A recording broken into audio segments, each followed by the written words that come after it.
देखिए, जैसे जैसे समय गुजर रहा है, बच्चों में संस्कारों की कमी दिखाई दे रही है। बच्चे अपने रास्ते से भटक रहे हैं, जिसकी वजह से माता-पिता बहुत ही ज़्यादा चिंतित रहते हैं। तो आज मैं आपके साथ ऐसे 5 संस्कार शेयर करूँगी, जिन्हें आपको अपने बच्चों में डाल ही देना चाहिए, अगर आप अपने बच्चों का अच्छा भविष्य चाहते हैं। तो चलिए, बिना देर किए शुरू करते हैं आज का वीडियो। तो सबसे पहली बात है निस्वार्थ भाव, यानी कि सेल्फलेसनेस। अपने बच्चों को निस्वार्थी बनाइए।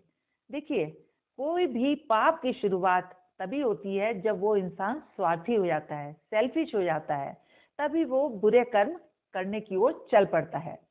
तो आपकी ड्यूटी है कि आप अपने बच्चों को बचपन से ही निस्वार्थ भाव की ट्रेनिंग दें, उन्हें प्रैक्टिस कराएं। अब आप इस काम को कैसे करेंगे? देखिए, मान के चलिए कि आपका बच्चा अभी साल भर का या 2 साल का है और आपने उसे कुछ खाने के लिए दिया। तो जब आप उसे दें, तो उसे ये बात ज़रूर कहिए कि जाओ, पहले तुम सबसे पूछ कर आओ। घर में जो भी लोग हैं, दादा-दादी या और भी मेंबर्स हैं, फिर बच्चा उनके पास जाएगा, पूछेगा कि आप लेंगे? तो जब सब लोग उसे मना कर देंगे, तब आप उससे कहिए कि अब तुम इसको खा लो। तो बच्चे को ये पता होता है कि खाने से पहले मुझे और लोगों से भी पूछना चाहिए। तो ये आदत बच्चे के अंदर जब आ जाती है, तभी वो शेयरिंग और केयरिंग जैसी क्वालिटी को अपने अंदर धीरे-धीरे डेवलप करने लगता है। और तभी बच्चे को ये पता चलता है कि मुझे खुद से पहले दूसरों को रखना चाहिए। और तभी आपका बच्चा सेल्फलेसनेस के रास्ते पर चल पड़ता है। और जब इस तरह के बच्चे स्कूल जाते हैं, कॉलेज जाते हैं या किसी से भी मिलते हैं, तो वो दूसरों की ज़रूरतों का ध्यान रखते हैं, उनकी हेल्प करते हैं। और इससे क्या होता है कि वो दूसरों के साथ अपने अच्छे रिश्ते बना पाते हैं और खुद को एक बेटर इंडिविजुअल साबित करते हैं। लेकिन इसकी शुरुआत घर से होती है, इस बात को हमेशा याद रखिएगा। दूसरी बात, अपने बच्चे को सिंपल और रियलिस्टिक लाइफ प्रैक्टिस कराएं। देखिए, सोशल मीडिया का ज़माना है। हर इंसान दिखावे में बहुत ज़्यादा बिलीव करता है। हर इंसान अपने घर के छोटे से छोटे इवेंट को, चाहे कोई वो फेस्टिवल हो, बच्चे का बर्थडे हो, मुंडन हो, कुछ भी हो, उसको ग्रैंड करके दिखाता है। जब वो ग्रैंड करता है, तो एक आम इंसान उसको देख रहा है, वो सोचता है कि देखिए, इनकी ज़िंदगी कितनी बढ़िया है और हमारी ज़िंदगी तो बिल्कुल ख़राब है। तो मैं आपसे एक बात कहना चाहूँगी कि आप इतने बड़े हैं, तो जब आपके ऊपर इस तरह का सोशल प्रेशर है, तो आप सोचिए कि आपके बच्चों का क्या हाल होगा? आपके बच्चों पर कितना बुरा असर डालेगा? तो मैं सभी पेरेंट्स से एक बात कहना चाहूँगी कि अपनी हस्ती और अपनी स्थिति को देखकर ही खर्च कीजिए। अगर आपकी स्थिति ₹1000 खर्च करने की है, तो कोई ज़रूरत नहीं है कि दूसरों के प्रेशर में आके आप 2000 या ₹3000 खर्च करें। तो मैं सभी पेरेंट्स से यही कहूँगी कि सिंपल और रियलिस्टिक लाइफ जिएँ और दिखावे वाली ज़िंदगी से दूर रहें। क्योंकि अगर आप दिखावे वाली ज़िंदगी से दूर नहीं रह पाएँगे, तो आपके बच्चे भी कभी भी दिखावे से दूर नहीं रह पाएँगे। यहाँ पर एक बात समझ लीजिए। देखिए, जब बच्चा स्कूल जाएगा, कॉलेज जाएगा, वहाँ पर वो 10 तरह की चीज़ें देखेगा और उन्हें लेने की इच्छा भी रखेगा, जिसमें से कुछ चीज़ें तो आप उसे दिलवा देंगे और कुछ चीज़ें आप नहीं दिलवा सकते। तो बच्चे के मन में उन्हीं चीज़ों को लेने की इच्छा होगी, जो चीज़ें आप नहीं दिलवा पा रहे हैं। वो सोचेगा, काश ये चीज़ें मेरे पास भी होती। तो जब उन चीज़ों को वो पाने की इच्छा रखता है, लेकिन उसको मिल नहीं रही हैं, तभी उसके मन में स्ट्रेस और एंग्ज़ायटी पैदा होगी और वो चिड़चिड़ा हो जाएगा। और बच्चा चिड़चिड़ा जब हो जाता है, तभी वो गलत रास्ते पर निकल पड़ता है। इसलिए ये पेरेंट्स की ज़िम्मेदारी है कि अपने बच्चों को बचपन से ही ये बताएँ कि क्या चीज़ सही है और क्या गलत है। क्या चीज़ आपके लिए ज़रूरी है और क्या चीज़ आपके लिए बिल्कुल ज़रूरी नहीं है। जब आप बचपन से ही बच्चों को इन चीज़ों की प्रैक्टिस कराते हैं, तो बच्चों को पता चल जाता है कि क्या सही है और क्या गलत है। और इस तरह के बच्चे अपनी लाइफ में प्रायोरिटीज़ को समझकर डिस्ट्रैक्शन से बच जाते हैं। तीसरी बात है रीडिंग हैबिट्स। पेरेंट्स की ये ज़िम्मेदारी है कि बच्चा चाहे आपका 1 साल का है, 2 साल का है, उसके अंदर रीडिंग एबिलिटी को डेवलप करना। इसके लिए आपको क्या करना है कि बच्चों को बचपन से ही बुक्स ला के दीजिए। बेशक वो पिक्चर्स ही देखेगा, पर आप उनके साथ बैठिए, उनके साथ पढ़िए, उन्हें बताइए और उसमें ये भी कहिए उनसे कि जैसे जैसे हम बोल रहे हैं वैसे वैसे आप भी बोलिए।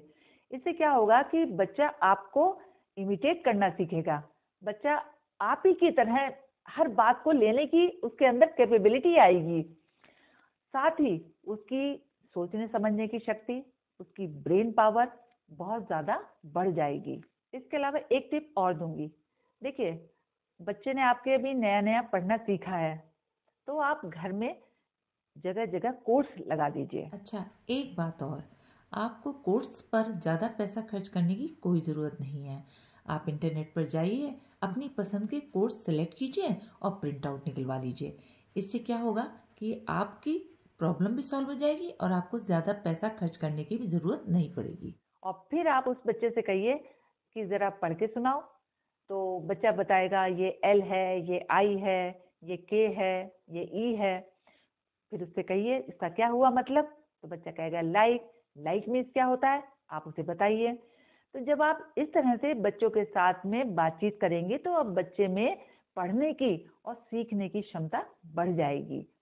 दूसरी बात, जब आपका बच्चा अगर बड़ा हो गया है तो भी आप इन कोर्स को थोड़े थोड़े दिन बाद बदल दीजिए। पहले कुछ लगाया, थोड़े दिन बाद कुछ और लगा दिया। और आप अपने बच्चे से पूछ सकते हैं कि इन कोर्स में से तुम्हें सबसे ज़्यादा कौन सा अच्छा लगा, इस कोर्स का क्या मीनिंग है। तो जब आप अपने बच्चों से उन कोर्स के बारे में डिस्कस करते हैं और उनका मीनिंग बच्चे से पूछते हैं और खुद भी बताते हैं, तो आपका बच्चा धीरे धीरे उन कोर्स को लेकर बहुत ही ज़्यादा पॉजिटिव होता चला जाता है और वो कोर्स उसकी पर्सनैलिटी का हिस्सा बन जाते हैं। इसलिए सभी पेरेंट्स से कहूँगी कि अपने बच्चों को रीडिंग के लिए एनकरेज कीजिए, साथ ही घर में अच्छे पॉजिटिव कोर्स लगाइए ताकि आपका बच्चा हमेशा इन कोर्स को देखता रहे, पढ़ता रहे और एक पॉजिटिव इंसान बन सके। नेक्स्ट पॉइंट है धर्म की शिक्षा।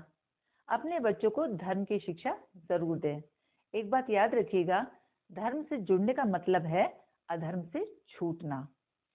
अपने बच्चों को राम, कृष्ण, गणपति, भगवान शिव इनके बारे में जरूर बताएं और जो भी कहानी आप इन्हें बताएं, जो सुनाएं, उसके बाद उनसे जरूर पूछिए कि तुमने इस कहानी से क्या शिक्षा ली, तुम्हें कैसा लगा। एज ए पेरेंट ये आपकी जिम्मेदारी है कि इन चरित्रों को अपने बच्चों को जरूर पढ़ाएं और जहां तक हो सके दिन में चाहे 10 मिनट का आप समय निकालें, खुद भी इसको समझें और अपने बच्चों को समझाएं ताकि आपका बच्चा अंदर से इन चीजों को फील करे और एक पॉजिटिव कैरेक्टर बनकर समाज में आ पाए। लास्ट और सबसे इम्पोर्टेंट पॉइंट है घर का माहौल। और घर का माहौल कौन बनाता है? पेरेंट्स।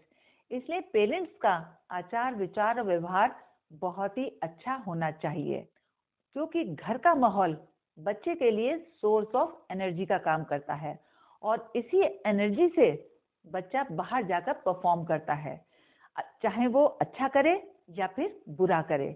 घर में अच्छा माहौल होगा तो अच्छा परफॉर्म करेगा और अच्छा माहौल नहीं होगा तो कभी भी बच्चा अच्छा परफॉर्म नहीं कर सकता।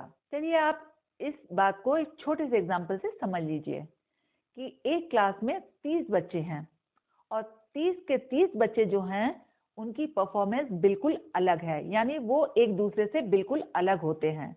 उसका रीज़न क्या है? उसका रीज़न ये है कि उन बच्चों के घर का माहौल बिल्कुल अलग है। जिन बच्चों के घर का माहौल बहुत अच्छा होता है वो बच्चे अच्छा परफॉर्म करते हैं, क्लास में फर्स्ट सेकंड आते हैं या फिर दूसरे भी कामों में वो अच्छे निकलते हैं। लेकिन जिन बच्चों के घर का माहौल ही खराब है वो बच्चे ना तो स्कूल में अच्छे से पढ़ पाते हैं, ना किसी और काम में लग पाते हैं, बल्कि 4 बुराइयां और उन्हें घेर लेती हैं।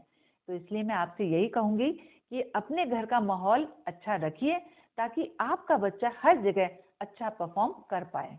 चलते चलते बस आपसे इतना ही कहूंगी कि माता पिता होने का मतलब सिर्फ बच्चों को सुख सुविधाएं देकर उनके जीवन को आसान करना बिल्कुल नहीं होता, बल्कि उनको अच्छे संस्कार देकर उन्हें अच्छा इंसान बनाना है ताकि वे दूसरों का जीवन भी आसान कर सकें। आज के लिए बस इतना ही, फिर मिलेंगे नेक्स्ट वीडियो में। तब तक के लिए जय हिंद, जय भारत।